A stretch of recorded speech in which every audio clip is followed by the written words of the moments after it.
Hi all, எல்லாருக்கும் வணக்கம். இந்த வீடியோ நான் பாரதியார் யூனிவர்சிட்டி கோயம்புத்தூர் போனப்போ எடுத்தது. அப்போ அன்றைக்கி எப்படி போனேன், அங்கே என்னென்ன பண்ணேன், அந்த மாதிரிலாம் நான் எடுக்க ட்ரை பண்ணியிருக்கேன். ஸோ எல்லோரும் பாருங்கள். இந்த வீடியோ உங்களுக்கு பிடிச்சிருந்தா லைக் பண்ணுங்கள், இல்லைனா ஸ்கிப் பண்ணுங்கள். ஓகே,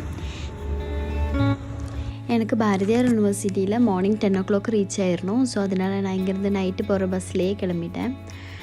பஸ்ஸில் தனியாக தான் போகிறேன். அதனால் போகும்போது ஸ்நாக்ஸு பஸ்ஸில் சாப்பிட்றதுக்கு தேவையான பொருட்கள் எல்லாம் ஜூஸ் அந்த மாதிரிலாம் வாங்கி வச்சுட்டேன். அப்புறம் எங்கேயும் இறங்க வேணாம் வழியிலன்னு சொல்லிவிட்டு எல்லாம் வாங்கி ஃபுல்லாக பேக் ஃபுல் பண்ணிவிட்டு பஸ்ஸில் ஏறி உட்காந்துட்டேன். ஏறும்போது யாரும் இல்லை. அப்புறமா ஒரு அம்மாவும் மகளும் வந்தாங்க, பக்கத்தில் உட்காந்தாங்க. அவங்க தான் கோயம்புத்தூர் வரைக்கும் இருந்தாங்க. அவங்களும் அவங்க பையனை பார்க்க போகிறேன்னு சொல்லிவிட்டு அப்போ நாங்கள் 3 பேரும் நல்லா ஸ்நாக்ஸ் எல்லாம் சாப்பிட்டுட்டு நல்லா ஸ்வெட்டரெல்லாம் போட்டுட்டு நல்லா தூங்கிட்டோம். அப்புறம் இடையில தான் முடிச்சு ரீச் ஆயிடுச்சான்னு பார்ப்போம்ல, அப்போ எடுத்த கொஞ்சம் வீடியோ கிளிப்ஸ் தான் அது. அப்படியே நாங்கள் கோயம்புத்தூர் போய் ரீச் ஆனோம். எனக்கு அங்கேருந்து நாங்கள் அங்கே 3:30க்கே போய் ரீச் ஆகிட்டோம் மார்னிங். அப்போது எனக்கு காலேஜுக்கு போகணும். அப்போ நான் முன்னாடியே விசாரிச்சுருந்தோம் இந்த யூனிவர்சிட்டி எங்கே இருக்குது அப்படின்னு சொல்லிட்டு. அப்போ அவங்க சொல்லியிருந்தாங்க இந்த மாதிரி மதுரை மலை பஸ்ஸில் அங்கே போயிட்டு ஏறினா போதும் அப்படின்னு சொல்லிட்டு. அப்படி நான் கோயம்புத்தூர் 3:30க்கு ரீச் ஆகினோன்னே நாங்கள் இறங்கின பஸ் இருக்கிறேன். அந்த கண்டக்டர்கிட்டே கேட்டேன், ஆனால் இங்கே முதுமலை போகிற பஸ் எப்போ போகணும் அப்படின்னு. இப்போ அந்த இப்படியே பார்த்துட்டு இருந்தாங்க. எங்கே போகணும் கேட்டேன். நான் சொன்னேன் முதுமலைனா எதுக்குமா இந்த பஸ்ஸில் வந்து, அது கூடலூர்லேருந்து அங்கே போகிற ரூட் தானே அப்படின்னு கேட்டாங்க. நான் சொன்னேன் இல்லைன்னா பாரதியார் யூனிவர்சிட்டி போகிறது அப்படி சொன்னாங்க. ஐயோ மருதமலையாம்மா, அது இப்போ வரும், நீங்கள் டவுன் பஸ்லலாம் வெயிட் பண்ணிக்கோங்க, அது வரும் அப்படின்னு சொன்னாங்க. அப்புறம் அங்கே நாங்கள் 3 பேரும் வெயிட் பண்ணோம். அப்புறம் அங்கே பக்கத்துலேயே ரெஸ்ட் ரூம் இருந்துச்சு, அங்கே போய் நாங்கள் ட்ரெஸ்அப் பண்ணி வந்துட்டோம். அப்புறம் ஒரு 6 எல்லாம் ஆனப்போ அங்கே பார்த்து ஒரு ஆனந்த பவன் அது ஓப்பன் ஆகிடுச்சு 6 o'clock. அப்போ அங்கே போய் இட்லி சட்னி டீ எல்லாம் குடித்தோம். அப்புறம் அவங்க எங்கேயோ வேறு ரூட் நினைக்கிறேன், அவங்க கூட வரல, அவங்க போயிட்டாங்க. அப்புறம் நானும் சரி வந்து உட்காந்துட்டேன். அப்போ ஒரு 7 தான் இருக்கும். அப்போவே போய் அங்கே என்ன பண்ணுறதுன்னு சொல்லிவிட்டு ஒரு 8 o'clock வரைக்கும் வெயிட் பண்ணோம். அப்புறம் 8க்கு அப்புறம் பஸ் வந்துச்சு. அதில் போய் ஏறி யூனிவர்சிட்டியை ரீச் பண்ணிட்டோம். ரீச் பண்ணிவிட்டு அப்புறம் அங்கேயும் கொஞ்சம் நேரமாக தான் போயிருக்கோம். ஏன்னா அங்கே 8க்கு ஏறிட்டோம்ல. அப்போது 9 சம்திங் அந்த இது மாதிரி வந்துட்டோம். அப்போ அங்கே செக்யூரிட்டி அண்ணாக்கிட்ட கேட்டப்போ ஸ்டாஃப்ஸ் எல்லாம் வேறு 10 ஆயிரும், அப்போ நீங்கள் அங்கே அந்த லாஞ்சில் வெயிட் பண்ணுங்கள் அப்படின்னு சொன்னாங்க. ஆனால் யூனிவர்சிட்டி பார்க்க ரொம்ப அழகாக இருந்துச்சு, ரொம்ப க்ரீனரியாக இருந்துச்சு, ரொம்ப ஹாட்டான ப்ளேஸும் ஆனாலும் நல்லா மெயின்டைன் பண்ணுறாங்க, நல்லா இருந்துச்சு. அந்த அங்கே உட்கார லாஞ்ச் இருந்துச்சு, அதை விட சூப்பராக இருந்துச்சு பார்க்க. அப்புறம் சரி சொல்லிட்டு அங்கே போய் உட்காந்து நல்லா எப்படி சொல்கிறது, இந்த நேச்சுரை ரசிச்சுட்டு இருந்தேன். அப்படி பார்த்தா அங்கே இது இருக்குல்ல பீகாக், அதெல்லாம் வந்து இருந்துச்சு, பார்க்க ரொம்ப அழகாக இருந்துச்சு. அப்போது அதெல்லாம் பார்த்து கொஞ்சம் நேரம் அப்படியே உட்காந்துட்டு எப்படியோ 10 o'clock பண்ணிவிட்டு அப்புறம் 10:05 எல்லாம் ஆன உடனே சரின்னு சொல்லிவிட்டு நான் அங்கே நான் போன வேலையை முடிக்க போனேன். அப்புறம் அது ஒர்க்கெல்லாம் ஒரு 12 o'clock முடிஞ்சிருச்சு.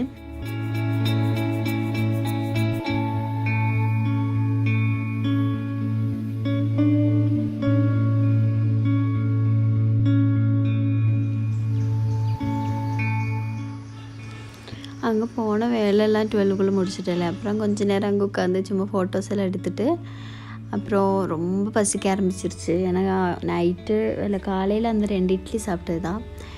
அப்போது ரொம்ப பசிய ஆரம்பிச்சிருச்சு. சரி நல்லா பாய் பிரியாணி கட்டுறோன்னு சொல்லிவிட்டு காந்திபுரத்தில் போய் 2-3 ஹோட்டல் பார்த்தேன். எங்கேயும் அது மாதிரி மெனு பார்க்கல. அப்புறம் சரி சொல்லிட்டு ஒரு ஹோட்டலில் இருந்துச்சு, அங்கே இருக்கான்னு கேட்டப்போ இருக்குதுன்னு சொன்னாங்க. உள்ளே போய் பார்த்தா ஏதோ பசியில் உசுர போகுதுன்னு சாப்பிட்டேன். அப்புறம் சாப்பிட்டதுக்கப்புறம் இன்னும் டைம் இருந்துச்சு. ஏன்னா எனக்கு பஸ்ஸு 7:30 மாதிரி தான் நைட்டு. அப்போது அது வரைக்கும் சும்மா இருக்கணும். இப்போ என் ஃப்ரெண்டுக்கிட்ட கால் பண்ணி கேட்டேன், எங்கடி நல்லா இது என்ன சொல்கிறது ஆஃபரெல்லாம் இருக்குதுன்னு. அப்போ அவன் சொன்னேன் எல்லா ஷாப்லேயும் இருக்கும், அந்த போத்தீஸில் டவுன் ஹால் போத்தீஸில் போய் பாரு அப்படின்னு சொன்னாங்க. அப்புறம் டவுன் ஹால் போத்தீஸில் போனேன். ஜுடிக்கெல்லாம் எங்கள் ஊரை கம்பேர் பண்ணும்போது ரொம்ப ப்ரைஸ் அதிகமாக இருந்துச்சு. ஆனால் சாரீஸுக்கெல்லாம் நல்லா கம்மியாக இருந்துச்சு. அப்புறம் நிறைய நேரம் அங்கே சும்மா சுற்றி பார்த்துட்டு இருந்தேன். அப்புறம் ப்ளவுஸ் பீஸ் எல்லாம் மெட்டீரியல்லாம் அங்கே ரொம்ப ரேட்டு. அப்போது நான் இந்த டவுன் ஹாலு ஒப்பனக்கார வீதியா அங்கே கம்மியாக இருக்கும் சொல்லிவிட்டு அந்த சந்துக்குள்ளே போனேன். எங்கே இருக்குன்னே தெரியாது. ஆனால் சும்மா அவங்கக்கிட்ட கேட்டேன், இந்த மாதிரி மெட்டீரியல் எங்கே கிடைக்கும்னு ஒவ்வொரு கடையில் கேட்டால் அவங்க அங்கே சொல்லி கடைசியில் ஒரு கடையில் போய் பார்த்தா அந்த கடைக்கு உள்ளே ஏறினேன். அப்போ அவங்க தான் இந்த சொல்லிட்டு கடைக்கு உள்ளே கொண்டு போய் பின்னாடி இறக்கிட்டாங்க. எப்படியோ நான் தேடின கடையில் போய் சேர்ந்துட்டேன். அங்கே போய் பார்த்தா அந்த போத்தீஸில் எவ்வளோ ரேட் இருக்குது, சேம் ரேட்டு தான் இங்கேயோ. ஏதோ ஒரு 10 ரூபா 20 ரூபா தான் கம்மியாக இருக்கும். அப்போது சரி அதுக்கு எங்கள் ஊர்லேயே பரவாயில்ல அப்படின்னு சொல்லிட்டு எதுவுமே வாங்காமல் வெளியே வந்துட்டேன். போகிறப்ப நாம் இங்கே ஷாப் இருக்குன்னு கேட்டுட்டு போனதுனால வழி தெரிஞ்சிச்சு. வரும்போது இந்த ரோட்டுக்கு இருக்கிற வழியை எப்படி கேட்குறது, ஒரு அவமானமாக போச்சு சொல்லிவிட்டு நானே சரி கண்டுபிடிக்கலாம் அப்படி வந்துட்டேன். வந்து பார்த்தா 2 வழி, அது பிரிஞ்சு 2 வழி அப்படி இருந்துச்சு. சரி ஏதாவது எங்கேயாவது போய் ரீச் ஆகும் சொல்லிவிட்டு அப்படியே போய் பார்த்தேன். எப்படி போகிற வழியில் நிறைய ஷாப்ஸ் எல்லாம் இருந்துச்சு, இந்த மாதிரி ஃபேன்சி ட்ரெஸ்ஸஸ் அந்த மாதிரிலாம். அப்போது எல்லாத்தையும் அப்படியே பார்த்துட்டே போனேன்.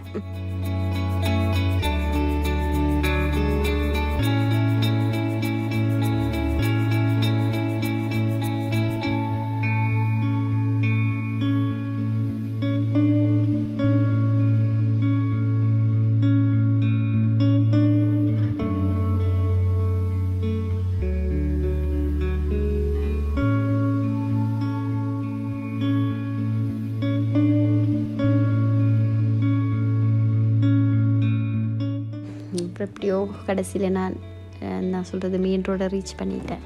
வெளியே வந்து பார்த்தா நான் அந்த சந்தோட மெயின் அந்த பேனர் வச்சது பார்த்தேன்.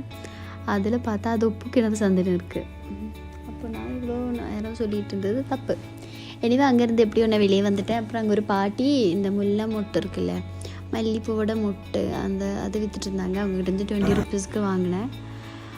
அப்புறம் டவுன் ஹாலில் இந்த வெயிட்டுக்கு பனியன் அதெல்லாம் விற்பாங்கள்ல, அங்கே போயிட்டு ஒரு 1 kg மாதிரி ட்ரெஸ் வாங்கினேன், குழந்தைங்களுக்கு வீட்டில் போட்டுற மாதிரி. அப்புறம் அதெல்லாம் பண்ணி ஷாப்பிங்கெல்லாம் முடிச்சுட்டு ஒரு 5 o'clock அந்த மாதிரி கிளம்பிட்டேன். ஏன்னா எனக்கு 7:30 பஸ்க்கு டைனியும் டிக்கெட்டே எடுக்கலை. அப்போது அங்கேருந்து காந்திபுரத்துக்கு பஸ் ஏறிட்டேன். அதுக்கப்புறம் மறுபடியும் டவுன் பஸ் ஸ்டாண்ட் வந்துட்டேன். அதுக்கு பக்கத்தில் தான் கேரளா ஸ்டாண்டு. அங்கே இருந்தது எனக்கு 7:30க்கு பஸ்ஸு.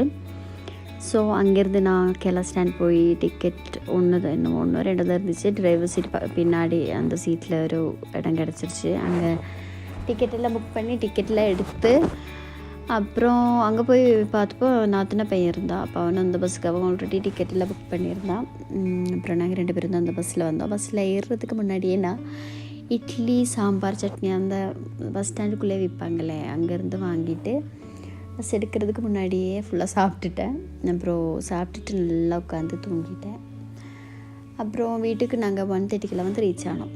இதுதான் என்னுடைய Coimbatore 1 day travel. So hope you all like it. Thank you.